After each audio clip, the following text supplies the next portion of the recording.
All right. So today I wanted to kind of like follow up on the collaboration stuff. I didn't get everything I wanted to in a video. So, but today I wanted to focus more on sort of like working for free and like working through the internet and then also studio etiquette in terms of collaboration. So, just to start off, like I worked with a lot of people for free, big and small, and it paid off way more than charging people. Like you obviously have to charge people for stuff, but I think I knew, I guess, like when and where. Like if they're not good, there's nothing wrong, and they don't have like connections or something like that. Like it's okay to like be commissioned for your art. You know what I mean? As a producer.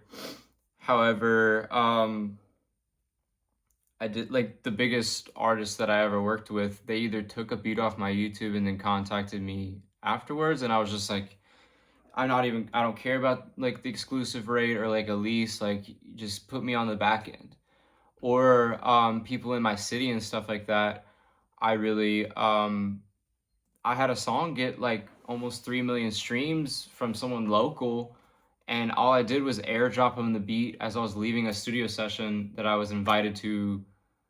I never asked, but like, that vibe could have easily been ruined if I was like at the end of that session, been like, after they already just paid for their studio time, like, been like, oh, well, it's like $300 for the beat or like whatever. Um, it's, it's always better off to just, with in cases like that, like, just kind of like follow up the next day, like if you do need the money, or just wait for the back end. And then throwing the studio vibes off. Studio etiquette is very important. You always want to be respectful, no matter who you're talking to, whether it's an intern or whether it's like, the next Michael Jackson or something. So, um, what do you do when the vibe is thrown off? There's only two instances where this happens. It's either you or another person.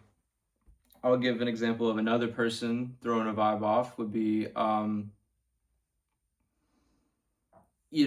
was in like a pretty, I guess, like important like session for like a few days in Atlanta, and a certain big producer guy was like cranking the volume up like to the loudest it could possibly be, um, just for the sake of either getting every producer out of that room, and he was kind of like being like a ball hog, or I don't know, like the security was mad, the engineers that had to work there were mad, um everybody was mad, but he was like, like, so out of the producers, like there was artists in the other room recording, he was taking out basically like the beat room or like the production room where everybody was like supposed to be making beats for the people to go rap on and stuff like that.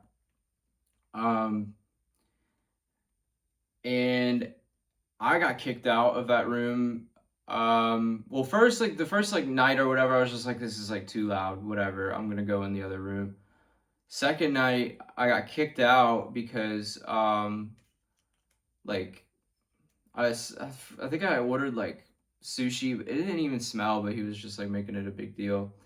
But I was like, you know what? That's fine. I'll go in the guest room or whatever, or like the lounge, whatever.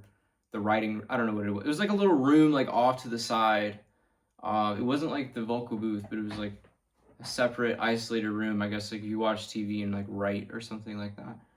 Um, I sat in there, and then like the engineer came in, and she got kicked out, and we were both just like, she started off first, but we were just just it is what it is. She ended up giving me a room to myself so that I could continue to work, and I would just like airdrop stuff over to the A room where they were recording.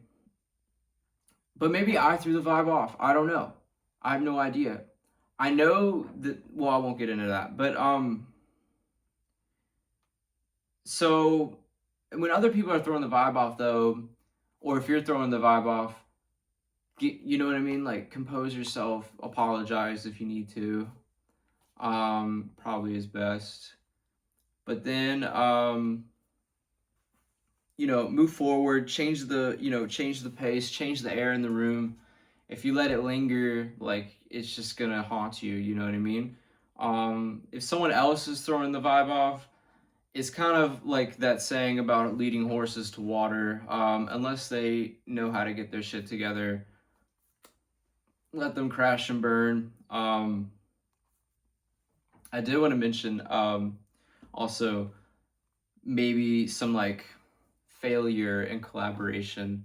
Like I said in the first video, though, it's all a learning experience. No matter how it goes, take it for what it is. You fumbled working with like the biggest artist ever, and like you want to like cry about it. No, it's just what it is. Like it's just a present moment, and then it's the past. The past unfolds onto your future. However, all you can control is the present. How do you move forward? You know what I mean? Like, don't kick your feet too much. And that's just like speaking from experience. Like, I'm very awkward. I'm the most awkward person to be like in the studio with. I feel like, at least in the beginning. But my goal is, like I said in my first video ever, just get them down to their socks. Like, just get them zen, man, because it's like that's what you're there for, unless you are the artist. And if you are the artist, you just got to get there yourself. And if you aren't able to, then just maybe it wasn't your day. And that's really what it is. It's just at the end of the day, it's the end of the day. All you can do is wait for the sun to come back up. Now collaborating through the internet, that's what I did the most, probably still to this day. You can get really far with just talking to people on the internet. I remember when we were all like during COVID and like stuff like that, like there was a really big Discord for like all the Detroit and like West Coast Bay Area producers, and we were all like on the voice chat and stuff like that when we could, and we would collaborate through there, or like and screen share as we're making it and stuff like that. And that was the only way we could do it back then, you know what I mean? Because it was like lockdown and whatever. Plus, you meet people from all over the world, and like it's crazy. Especially when you travel, you'll know what I'm talking about. We are all so much similar than like the people like in our closest vicinity than we are to like people like someone in Italy or something like that. Like sometimes, and I learned that too, like early on with, I guess, like going to Asia, but also with doing like the selling Young Lean merch and stuff like that on Grailed back in like 2017. I was talking to all these European people, and I'm like, wow, all these people are like have like the same interests as me, and like I can't find anybody around me that does. And so it's cool like that. Like you can really like find communities and stuff. But it's important, one, don't that's not, you know what I mean? I don't know if you've ever seen Serial Experiments Lain, but that's not real life at the end of the day. Like it is, but it isn't. Like you can go and travel and meet those people, and that'll be like way worth it more than like still just doing emails back and forth. But do what you can. Not everybody's everybody's in a different financial and like political position. So yes, and then the very last thing would be like, along with the emails and along with the internet and everything like that, is spam versus skill. I mean, this plays out so many ways, but so spam versus skill. If you're like, if you are a producer or whatever, you probably get a ton of emails, and in those emails is probably like producers you never heard of sending you melodies, songwriting demos.